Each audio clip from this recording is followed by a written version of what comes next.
Okay. Hello my dear. Hello, hello, hello. Bago po ang lahat, gusto ko lang pong humingi ng pasensya. Hindi ko na po ikukuwento para dun sa mga hindi nakapanood. Para po 'to dun sa mga nakapanood ng live natin kagabi. Ako po ay humihingi ng pasensya kasi, kasalanan ko po. Nagpadala po ako sa aking emosyon at, pinatulan ko po yung isang basher natin. Kaya pasensya na po kung meron po akong nasabi or meron po kayong hindi nagustuhan sa aking ginawa. Okay. So anyway, kaya nga po nag-decide ako na recorded na lang yung ating daily reading para sa lahat ng mga elements kasi para hindi na maulit yung mga nangyari kagabi. Okay, so anyway, yung gagawin natin ngayon is reading para sa December 10, 2025 and please my dear, gamitin lamang po natin itong gabay. Okay, please gamitin lamang po natin itong gabay. Okay? So, ang una kong i-reading is yung fire sign to be followed by earth sign to be followed by the water sign and air sign, yung pinaka-last, my dear. Okay? So, para hindi mo na mapanood yung mga ibang mga readings, dumiretso ka na lang sa timestamp, okay, sa baba. And pindutin mo lang yun para mapanood mo na yung reading mo, my dear, para sa December 10. Okay? So, fire sign. Hello, hello, my dear fire sign. Ayan, tingnan natin kung anong meron sa yung December 10, 2025. Let me see. Anong meron sa ating mga fire sign para sa kanilang December 10, 2025? Fire sign December 10, 2025. Dalawang card lang tayo dito, my dear. So, total of 5 cards lang tayo. Hindi tayo kukuha ng napakaraming card, my dear, para hindi tayo ma-overwhelm ng energy. Okay, so let me see. We have here, bumitaw ka sa mga bagay na hindi mo naman talaga kayang kontrolin. Okay? So, bukas, December 10, it's about time na parang hindi mo naman kayang kontrolin. Lagi kong sinasabi, my dear fire sign, na ang kaya lang natin kontrolin is yung sarili natin. Hindi natin pwedeng kontrolin, my dear, yung mga nasa labas. Hindi pwede, my dear, na ma-stuck ka sa isang traffic tapos sumigaw ka sa gitna and then sabihin mo na ayoko ng ganito, ayoko na na-stuck sa traffic, yung mga ganun, my dear. So, may mga bagay na hindi natin talaga kayang kontrolin, my dear, and kailangan natin talagang tanggapin yon, okay? So, let me see, my dear, another card pa tayo.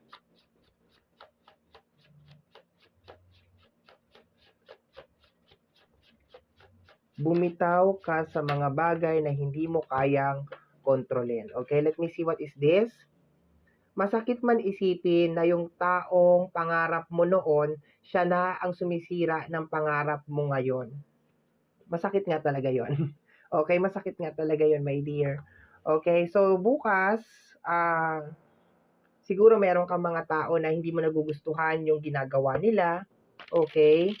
Or baka merong mga hindi pagkakaunawaan sa loob ng pamilya or sa loob ng relationship, ganon.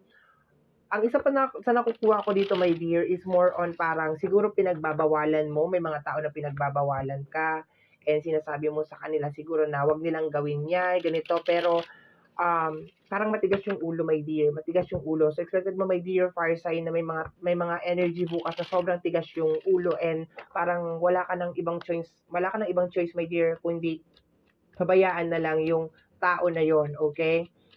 Masakit man, pero parang yung mga ginagawa niya, my dear, is sumisira sa lahat ng pinaghirapan mo. So, parang may ganon. Okay, yung mga ginagawa niya is sumisira sa lahat ng pinaghirapan mo, sa lahat ng plano mo, okay? Masakit pa dun, my dear, kung kasama mo talaga siya mag-umpisa, yung para bang sa lahat ng plano mo, kasama mo siya lagi. We have here the 7 of Swords, okay? This is a backstabbing na energy, posibleng energy ng Gemini, Libra, and Aquarius, air sign, okay? Pero hindi ko kinupush yung ibang zodiac sign. May ginagawa siya, okay? For some of you is pinipigilan mo siya, my dear, na gawin yung bagay na yon, pero ayaw niya magpapigil. Okay, sinasabi mo sa kanya na wag mong gawin yan, ganito, ganyan, kasi malaki yung magiging effect niyan. Nakukuha ko talaga, my dear, na parang ayaw mong gawin niya yung bagay na yon, pinipigilan mo siya, pero parang ayaw niya talagang magpapigil. And kung ano man tong ginagawa niya, magkokosto, my dear, ng malaking gulo, okay, or malaking pagkasira sa loob ng pamilya or sa loob ng relationship. Hopefully, hindi mo karelasyon 'to, my dear. Pero do'n lang tayo bumabase, my dear, sa eksena for, the day, December 10, 2025, okay? Let me see, last 2 cards na lang tayo, dear. Last 2 cards, we have here the energy of the star, okay? Sa energy ng star, is more on balancing, okay? Yun ang nakukuha ko dito. And at the same time, parang hindi lang siguro ito yung first time na ginawa niya ito. So, expected mo, my dear, na meron mga tao bukas or meron mga energy na parang ginawa na nila noon tapos gagawin nila ulit. Yung parang pasaway na energy. May mga pasaway, my dear, bukas. May mga pasaway talaga. Ang problema doon is parang hindi nila iniisip kung ano yung mga magiging effect nun sa'yo, sa pamilya, yon yung mga ganun, my dear. Hindi nila iniisip yung mga magiging consequence nung ginagawa nila. So, tingnan natin, last card tayo, my dear. Basta ang advice ay dito, my dear, kung ayaw makinig sa'yo, kung ayaw maniwala sa mga sinasabi mo, wag mong pilitin. Okay, hayaan mo siya. We have here the energy of the Nine of Swords. Ayan. So, there's a tendency, my dear, na baka nagkakaroon ka ng sleepless night, nagkakaroon ka ng overthinking, ayan, nai-stress ka talaga, nape-pressure ka.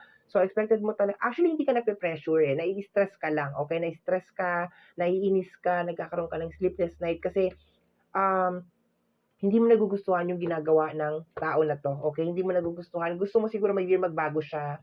Meron kang gustong baguhin sa kanya pero ayaw niya talagang baguhin, my dear. So, expected mo 'yan, my dear, bukas, December 10, 2025, okay? So, maraming maraming salamat, fire sign. Always remember na ang mga barahan natin or ang mga cards ay gabay lamang. Tayo pa rin ang gumagawa ng ating kapalaran. Maraming maraming salamat po. Okay, so tapos na si fire sign. Hello, my dear earth sign, Taurus, Virgo, and Capricorn. Ulitin ko lang, ang reading natin is para sa araw ng December 10, 2025. Okay? So, tingnan natin. Mamaya na pala to. Dito muna tayo. Kuha tayo ng dalawang card dito, my dear. Okay, dalawang card lang.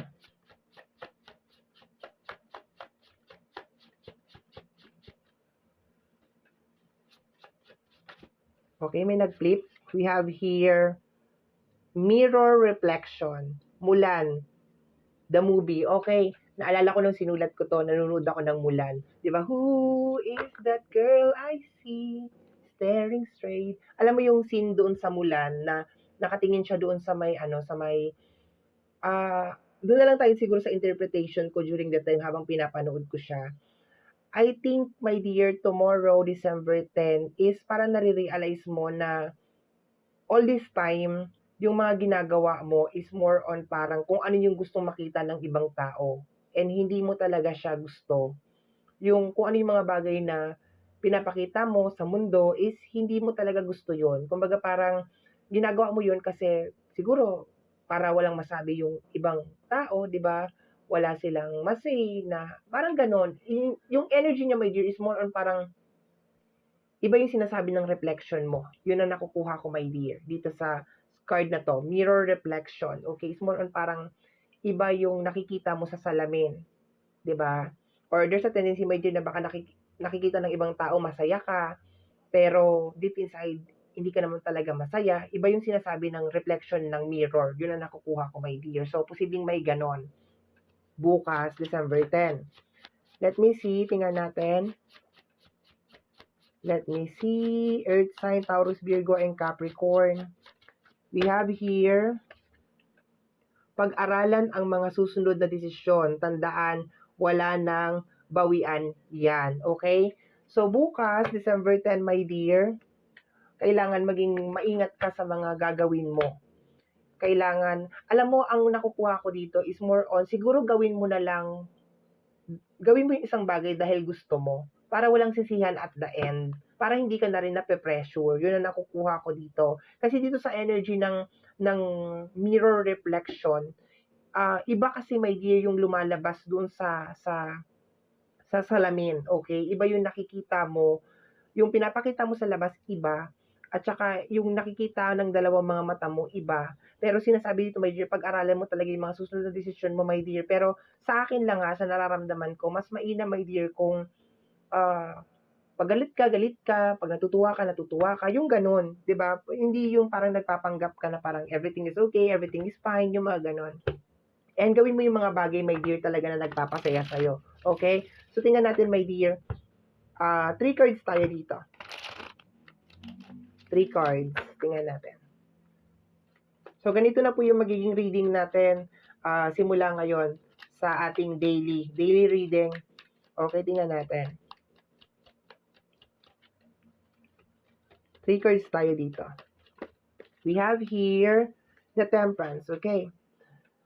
Sa energy ng Temperance, my dear, ang nakukuha ko sa energy ng Temperance is more on, una, nagbabalance siya. Alam mo yung parang mainit na, huwag ka magpadalos-dalos, yun ang nakukuha ko, my dear. Sinasabi nga dito, pag-isipan yung mga bagay-bagay. So, huwag ka magpadalos-dalos, my dear, sa mga desisyon na gagawin mo.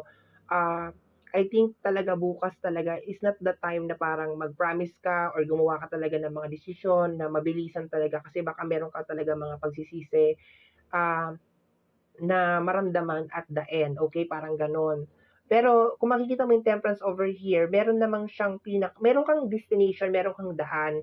Pero paulit-ulit ko nararamdaman na parang kailangan mo i-break itong mirror na to. Parang kailangan mo talaga siyang i-break, my dear. Yung para bang kung ano yung expectation ng tao, hindi masyadong mahalaga sa'yo. We have here the 10 of cups, okay?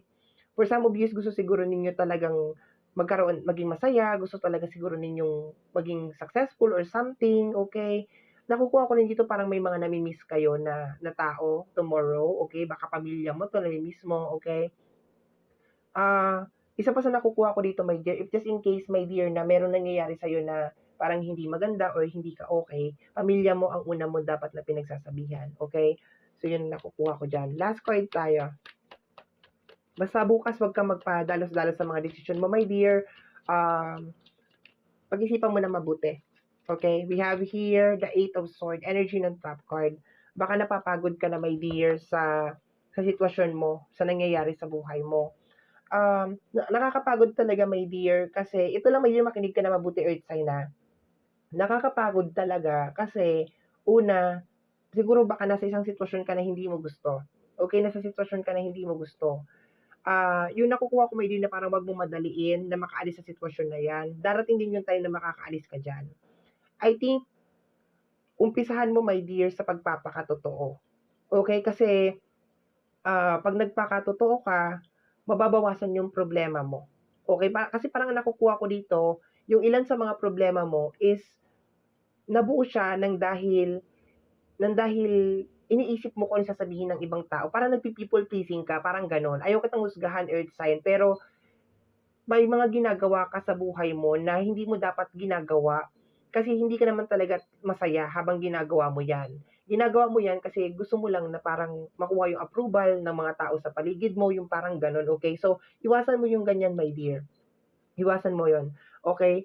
Sabi nga dun sa kanta, "Who is that girl I see staring straight back at me?" Baka hindi mo na rin kilala yung sarili mo, my dear. Who is that girl staring at me? Ibig sabihin, sino yung babae na nakatingin sa akin? Ikaw din yun. Hindi mo kilala yun, my dear. Kasi nakukuha ko dito, my dear, parang binago ka na ng sistema, yung parang ganun. Parang hindi mo na kilala kung sino ka, parang pakiramdam mo hindi mo na kayang magpakatotoo yung gano'n. So, baka bukas, my dear, kaya din sinasabi sa'yo, my dear, na huwag kang magpadalos-dalos sa paggawa ng mga desisyon kasi baka yung gagawin mo na naman na desisyon, hindi mo na naman yan kagustuhan. Ginagawa mo na naman yan, my dear, para mag-people pleasing, okay? Para ma-please yung tao. Ang problema, my dear, pag nasa sitwasyon ka na naalanganin, ayan, mag-isa ka na lang diyan, okay? Wala nang tumutulong sa'yo, okay? So, yun ang nakukuha ko, my dear, na energy para sa araw ng December 10, 2025. Maraming salamat po. Always remember na ang mga cards natin ay gabay lamang po. Tayo pa rin po ang gumagawa ng ating kapalaran. Maraming salamat po. Water sign, hello my dear. Hello. Ayan, susilipin na natin ang iyong December 10, 2025. Okay, tingnan natin, my dear. Okay? Meron tayong moon card over here, pero mamaya na yan. Bakit kasi dito ako nag-umpisa? Okay? Kuha tayo ng dalawang card dito. Ang moon card, my dear, okay, kung kukunin ko yung energy dito, is energy ng nalulungkot ka, okay?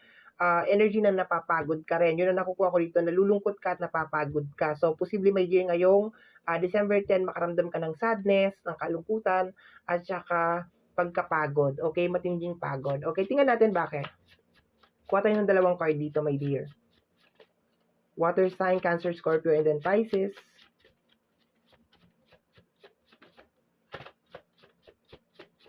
Okay? Ayun, dalawa na kaagad. Tingnan natin.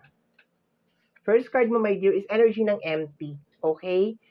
Baka pakiramdam mo you're empty. Okay? Parang lalagyanan, walang laman. May kulang sa'yo. Okay? Kaya nakakaramdam ka ng kalungkutan. Okay? Very highlighted, my dear, December 10, yung parang may space, parang may nawawala, parang may kulang. Okay? Gusto mo maging masaya, pero you feel empty. Okay? You feel empty. Bakante. Parang may kulang. Ganon. Next card natin over here is magaling magtago. Okay? So, tinatago mo, my dear. Tinatago mo na malungkot ka. Okay? So, bukas, December 10, nararamdaman mo talaga, my dear, na parang may missing puzzle, may missing piece sa buhay mo. May kulang. Parang ganon. Ang ano dito, my dear, kasi nasagap ko, my dear, yung energy ng pagkapagod. There's a tendency na parang ginawa mo naman na lahat. Pero bakit parang kulang? Yun ang nakukuha ko, parang kulang pa rin. Parang may missing piece, may missing puzzle pa rin. Yun ang nakukuha ko, my dear. Let me see. So, tinatago mo siya. Nalulungkot ka. Posible nadidismaya ka rin. Okay? May kulang.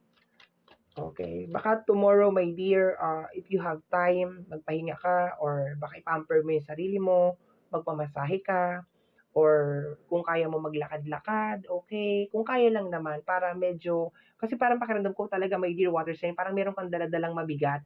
Parang pakiramdam mo, kahit na maraming tao sa paligid mo, kahit na meron kang partner, or kung ano man yan, meron kang mga kasama, pakiramdam mo, kulang pa rin. Parang empty pa rin talaga. Okay, let me see, my dear. Dagdagan natin. 5 card lang naman to, my dear. 5 card. Okay, kompleto na. Mabilis yung reading mo, ha. We have here the energy of the Nine of Cups. Meron ka mga ine-expect. This is more on disappointment, my dear water sign. Okay? Kasi meron ka mga ine-expect, and there's a tendency na binigay mo na lahat. Kumbaga parang binuhos mo na lahat doon sa kung ano man yung ine-expect mo na yon. Pero yun nga lang, parang posible, my dear, na bukas, December 10, meron kang mga nadi-disappoint ka. Okay? Sa resulta, sa outcome, parang ganon. Okay? Baka meron ka mga hinihintay, magkaroon ng mga delay, yung mga ganon, postpone, okay? And nalulungkot ka talaga. We have here the energy of the High Priestess, okay? Posible din, my dear, na baka naghihintay ka ng changes. Maliban, my dear, dun sa energy na parang meron kang hinihintay na material or pera or something, di ba?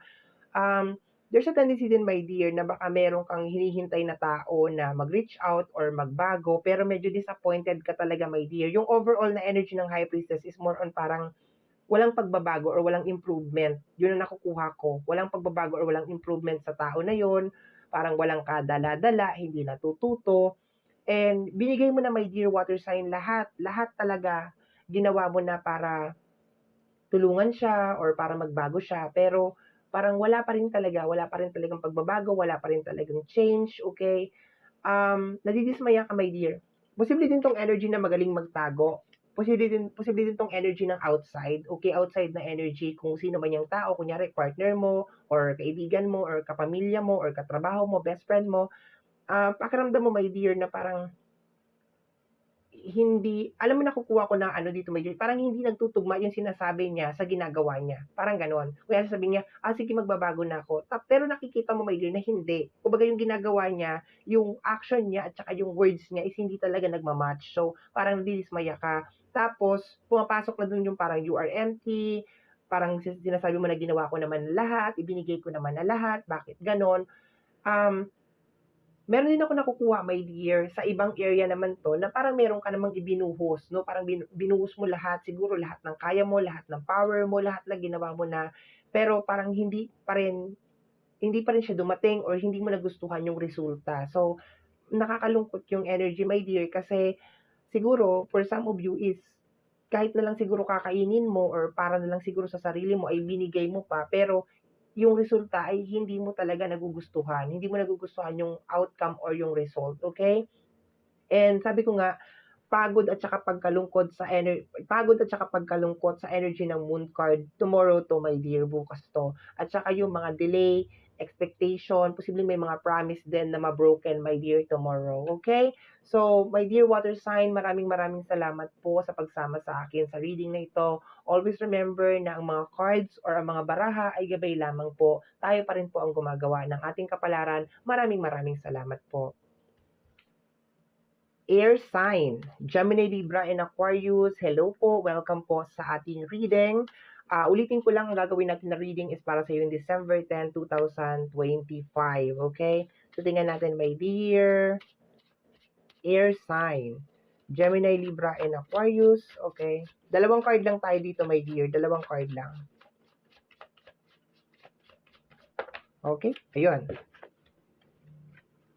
Oh, pagbagsak ng career, okay? It's more on career, and we have here low vibration energy, okay? Air sign, Gemini, Libra, and Aquarius, bukas, December 10, medyo iiwas muna ako, my dear, sa mga tao na merong low vibration energy. Ibig sabihin, there's a tendency, my dear, na sila yung maging reason kung bakit magkaroon ng problema sa career or magkaroon ng negative na energy sa iyong usapin ng kaperahan, parang ganon. Kasi may nakukuha ako na negative na energy or tao na napaka-negative, my dear, na nasa paligid mo or nasa tabi mo, parang ganon, okay? So, lalayo-layo muna ako, my dear, sa kanya, iiwas-iwas muna ako sa kanya, kasi baka maapektuhan, especially kung meron ka mga business transaction, meron ka mga pupuntahan, meron ka mga pinaplano, definitely, my dear air sign, wag mo sasabihin, okay? Wag mo sasabihin kung meron kang mga plano, meron kang mga gagawin. Wag mo sasabihin kasi malaki ang posibilidad, my dear air sign, na hindi ito matuloy. Okay, yun ang nakukuha ko dyan, my dear, okay? Posible din, my dear, na itong tao na to, my dear, is wini-wish niya na hindi ka maging successful, okay? Yun ang nakukuha ko, my dear. Itong low vibration na energy, hindi ko nakukuha sa'yo. Nakukuha ko, my dear, galing sa labas, okay? Just in case naman, my dear, na ikaw to, posibleng impluensya to, my dear, ng energy galing sa outside, okay? Yung mga nakakasama mo, nakakasalamuha mo, kaibigan mo, kapamilya mo, okay? And worse, baka karelasyon mo, okay? So, ayan. Tingnan natin, kuha tayo ng 3 cards. Okay? We have here the 9 of Cups, okay? This is energy of wish fulfillment. Actually, ang ganda ng energy na nakukuha ko. Basta umiwas ka lang talaga sa mga low vibration na energy ng tao. Okay? This is more on tao. Low vibration, ibig sabihin negative, toxic, umiwas ka, my dear. Kasi I can feel, my dear, na especially sa area ng iyong career or sa area ng iyong pananalapi, kung ano man yung gusto mo mangyari, mangyayari siya. Kaya winarningan kita, my dear, na wag mong sasabihin, wag mong ikukwento, wag ka mag-share, okay? Kasi baka hindi talaga siya matuloy, okay? As much as possible, umiwas ka na lang talaga. Okay, kung hindi naman maiwasan, huwag ka na lang magkwento or huwag ka na lang magsabi. We have here the energy of the Four of Wands, okay? Sabi ko sa iyo, my dear, maganda yung energy mo, okay? Success to, my dear, for you. Kung ano man yung ginagawa mo, keep on doing it, keep on moving, kahit nasabihin mo, my dear, na hindi mo nakikita yung possible na maging result or yung possible na outcome or baka hindi mo nagugustuhan yung mga bagay-bagay. Sige lang, ipagpatuloy mo lang, gawin mo lang yan, my dear. Kasi sinasabi dito, my dear, na kung ano yung mga gusto mong mangyari sa buhay mo at yung mga wini-wish mo, yung mga gusto mong mangyari, ay mangyayari talaga siya, my dear. Pagkakaloob siya sa iyo, my dear. Actually, this is a very, very powerful na card. Okay, stable to, my dear. Wish fulfillment to, my dear, itong dalawang card na ito. Okay? Umiwas ka lang talaga sa mga toxic na tao, sa mga negative na mga tao, my dear. Kasi baka kahit sabihin natin na parating itong mga blessing na ito, itong mga magandang opportunity na to, my dear air sign, is baka mausog pa talaga siya or baka hindi siya dumating. Baka mag-U-turn, okay? So, tingnan natin, my dear air sign. We have here the Ace of Wands. Ang ganda, oh. Ang ganda, my dear. Keep on going, keep on moving, my dear. Umiwas ka lang talaga sa mga toxic na tao. Just in case, my dear, na meron mang nangyayari sa'yo na hindi maganda kasi nararamdaman ko, my dear, na baka meron mga negosyo na medyo mahina ang kita or baka meron ka mga gustong mangyari tapos medyo nagkakaroon ng delay at saka nagkakaroon ng postpone. Maaayos din siya, my dear. Okay, nakukuha ko, my dear, maaayos siya. lumayo ka lang talaga sa mga tao na meron mga low vibrational na energy. As in, yung mga negative, yung mga toxic, lumayo ka lang talaga sa kanila, my dear. And please, my dear, kung ano may nangyayari sa buhay mo, maganda man yan or pangit man yan, huwag mo nang ikukwento, my dear. Kasi definitely, hihilahin ka talaga pababa. Okay? Posible din, my dear, na bukas, marami din mga inggitero at inggitera, my dear, na magsulputan, fake smile, fake face, mga ganun. Kunwari, okay kayo, pero yun nga, punong-puno naman pala ng inggit at saka nai-insecure sa'yo, okay? Sa mga bagay na meron ka. So, wag mo na lang gatungan, wag ka na lang magkwento, wag mo nang, basta wag ka na, wag mo nang palalain pa yung sitwasyon, my dear. Wag mo silang bigyan ng parang pinto para makapasok, my dear, sa energy mo kasi mga low vibrational energy sila, okay? So, my dear air sign, maraming maraming salamat po sa pagsama sa akin sa reading na ito. Always remember na ang mga cards or mga baraha ay gabay lamang po. Tayo pa rin ang gumagawa ng ating kapalaran. Maraming maraming salamat po. And until next time, bye-bye po. Thank you.